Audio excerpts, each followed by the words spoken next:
Bangladesh airport আর Dubai airport কতটুকু পার্থক্য দেখুন। আসসালামু আলাইকুম প্রিয় ফলোয়ার, সবাই কেমন আছেন? আর এই জন্য বললাম কতটুকু পার্থক্য দেখেন। মাশাআল্লাহ খুবই সুন্দর একটা ডিজাইন, আর এই ডিজাইনটা প্রত্যেকটি এয়ারপোর্টেরই এরকমই ডিজাইন থাকে। আর এই জন্য বললাম, যখন আমরা আসলেই দুবাই এয়ারপোর্টে যাই, একদম ভিতরে যাওয়া যায়, যে এখানে থেকে মালামালগুলো বুকিনে দেয় এবং কি যেখান থেকে ইন্টার হইতে হয়। আর আমাদের বাংলাদেশে কিন্তু এরকম সিস্টেম নাই। তবে আশা করি ইনশাআল্লাহ সামনে নতুন এয়ারপোর্টটা চালু হইলে পরে ভিতরে যাওয়া সম্ভব হবে। কারণ এখন হয়তো আমাদের দেশের যে এয়ারপোর্টটা বর্তমানে, এটার মধ্যে অতটা স্পেস নাই, সেই জন্য হয় না। আর এই তো কথা বলতে বলতে আমি তো এসে পড়েছি রোডে, ট্যাক্সির জন্য দাঁড়িয়ে আছি। ট্যাক্সি আসলেই এগুলি নিয়ে ট্যাক্সিতে করে যাবো, এই তো যাচ্ছি। আর এইটা ভিডিও কারণ হচ্ছে, দেখতে পাচ্ছেন এইটা কিন্তু আবুধাবির মধ্যে মাশাআল্লাহ অনেক সুন্দর একটা বিল্ডিংয়ের মডেল করছে। এটা একদম বলের মতো, দেখতে পাচ্ছেন, জাস্ট ওয়াও।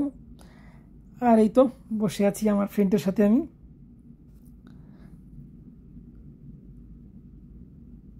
ও মাই গড, দেখতে পাচ্ছেন কি স্পিডে যাচ্ছে।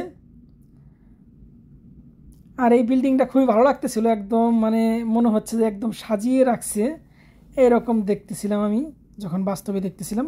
সেই জন্য আর কি ভিডিওটি নেওয়া জুম করছিলাম, অবশ্যই জুম করছিলাম, অনেক দূরে ছিল তো সেই জন্যে। আর এই যে কেএফসি, এটা তো আমাদের বাংলাদেশে তছনছ করে ফেলছে একদম কেএফসিকে। যাই হোক, এটা করা ঠিক হয় নাই, কারণ যেই দেশের জন্য করছে তাতে কি ওই দেশের মানুষ ভালো আছে এটা করাতে? কখনো না। আর এটা একমাত্র আমাদের বাংলাদেশে একটু বেশি সব কিছু নিয়ে বাড়াবাড়ি করে। দেখা যায় অনেকেই অনেক কোল্ড ড্রিঙ্কস ফেলে দিছে। কি হয়েছে এটা ফেলে দেওয়াতে? কার লস হয়েছে? যে টাকা দিয়ে কিনে ফেলছে তারই একটু লস হয়েছে, ঠিক আছে? এটা আসলেই খুবই বাড়াবাড়ি। I don't like this. আমি থাকি দুবাইতে, দুবাইতে এইগুলো নাই। আর বিশেষ করে এটা নিয়ে আমি এর আগে একটা ভিডিও দিয়েছিলাম। আর এই দেখতে পাচ্ছেন মার্শাল্লাহ সূর্যটা এত সুন্দর লাগতেছিল সন্ধ্যার আগ মুহূর্তে। আর একটা কথা বলি আমি, যে ঝুম কীরকম দেখেন, কতটুকু দূরে ছিল দেখতে পাচ্ছেন। আর এটা আবুধাবি নতুন একটা এয়ারপোর্ট, খুবই অসাধারণ একটি এয়ারপোর্ট করছে।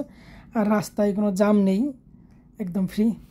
আর মরুভূমির দেশে এই যে একটু ফুলের দেখা পাইছিলাম, সেই জন্য আর কি ফুলটি ভিডিও করলাম।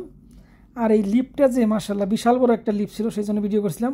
মনে হইলো যে লিফটের ভিতরে একটা আস্ত গাড়ি নিয়ে ঢোকা যাবে, বিশাল বড় লিফট ছিল। আর লিফটের ভিতরে ছিলাম আমরা 3 জন মানুষ মাত্র।